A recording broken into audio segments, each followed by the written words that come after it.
Break के बाद स्वागत है आपका। बढ़ते हैं खबरों में आगे, बात करते हैं झारखंड की, जहां बीजेपी के पुराने नेता एक बार फिर फ्रंट फुट पर आने वाले हैं। जहां बाबूलाल मरांडी को पार्टी ने प्रदेश अध्यक्ष पद का दायित्व सौंपा है और आज बाबूलाल मरांडी पार्टी प्रदेश अध्यक्ष पदभार ग्रहण करेंगे। इसको लेकर बीजेपी कार्यालय में स्नेह मिलन समारोह का आयोजन किया जा रहा है। बीजेपी प्रदेश प्रभारी लक्ष्मीकांत वाजपेयी समेत झारखंड बीजेपी के तमाम बड़े नेता स्नेह मिलन समारोह में मौजूद रहेंगे। तो बीजेपी के पुराने नेता एक बार फिर बीजेपी की ड्राइविंग सीट पर बाबूलाल मरांडी, झारखंड में बीजेपी के बड़े प्रभावशाली और पुराने नेताओं में से एक, जो एक बार फिर वापस बीजेपी में शामिल हुए हैं और बीजेपी में आने के बाद एक बार फिर से इन्हें पार्टी के प्रदेश अध्यक्ष पद की जिम्मेदारी सौंपी गई है। चलिए आपको बाबूलाल मरांडी के राजनीतिक सफर के बारे में सिलसिलेवार तरीके से जानकारी देते हैं कि किस तरह से बाबूलाल मरांडी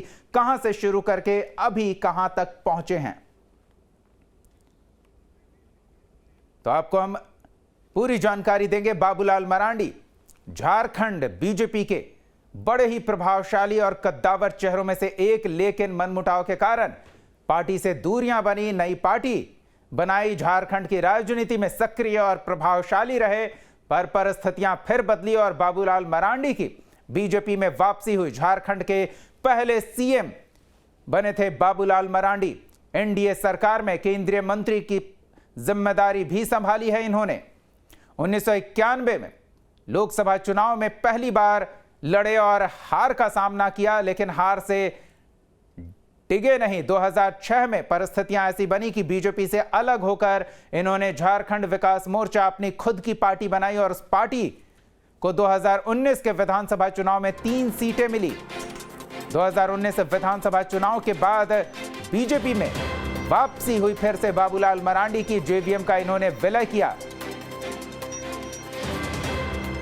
और फिर आदिवासियों को साधने के लिए लगातार बीजेपी के साथ काम करते रहे हैं। हेमंत सोरेन की काट के तौर पर इन्हें पार्टी की ड्राइविंग सीट पर बिठाया गया है। संथाल इलाके की 20 से ज्यादा सीटें हैं जहां बाबूलाल मरांडी अपना व्यक्तिगत प्रभाव भी रखते हैं। संगठन के प्रभाव को ऐसे में और भी मजबूत बनाएंगे। लोकसभा चुनाव में शिबू सोरेन को हराने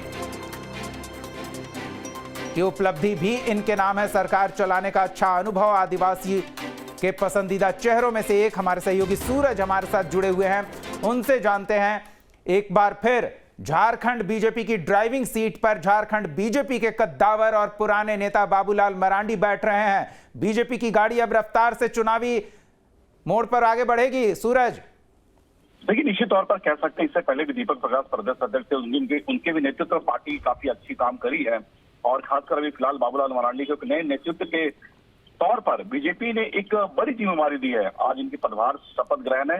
आज कई कार्यक्रम है बाबूलाल मरांडी के पदभार ग्रहण को लेकर। थोड़ी देर के बाद ये पार्टी कार्यालय में अपना पदभार ग्रहण करेंगे। इसके अलावे पार्टी ने खासकर लोकसभा और विधानसभा चुनाव को लेकर एक बड़ी जिम्मेवारी बाबूलाल मरांडी को दी है। तो निश्चित तौर पर यह कह सकते हैं कि इसे कई जिम्मेवारियां हैं। संगठन को संभालना को लेकर क्या कुछ इनके स्ट्रैटेजी के तहत पार्टी किस तरह से आगे बढ़ेगी चुनाव से रिलेटेड, ऐसे कई विषय है। और बाबूलाल मरांडी एक पुराने चेहरा कद्दावर नेता है, क्योंकि भाजपा में पहले भी रह चुके हैं और एक काफी अनुभव व्यक्ति हैं। तो ये कह सकते हैं कि इनको एक बिल्कुल। सूरज, इस कार्यक्रम को स्नेह मिलन समारोह कहा जा रहा है। क्या किसी भी तरह का मनमुटाव था? बाबूलाल मरांडी के पदभार ग्रहण करने के बाद पार्टी स्नेह के साथ एकजुट है और पूरी मजबूती के साथ आगे बढ़ेगी। भले ही बाबूलाल मरांडी पार्टी से पहले नाराज रहे हों, नाराजगी दूर कर ली गई है, तो स्नेह मिलन समारोह में सब कुछ स्नेहपूर्ण होगा।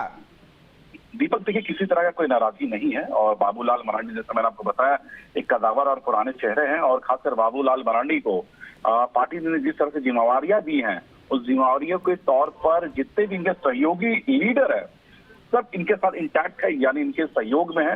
निश्चित तौर पर ये कह सकते हैं कि आने वाले जो चुनाव है, ये खासकर पार्टी ने एक बड़ी आदिवासी कार्ड खेली है, क्योंकि बाबूलाल मरांडी। चलिए, तो बीजेपी की ये रणनीति कितनी कारगर होगी, ये बाबूलाल मरांडी साबित करके दिखाएंगे। आज उनके कंधे पर बड़ी जिम्मेदारी पार्टी प्रदेश अध्यक्ष की मिलने वाली है। सूरज हमारे साथ बने रहे। इस बीच आपको बता दें कि स्नेह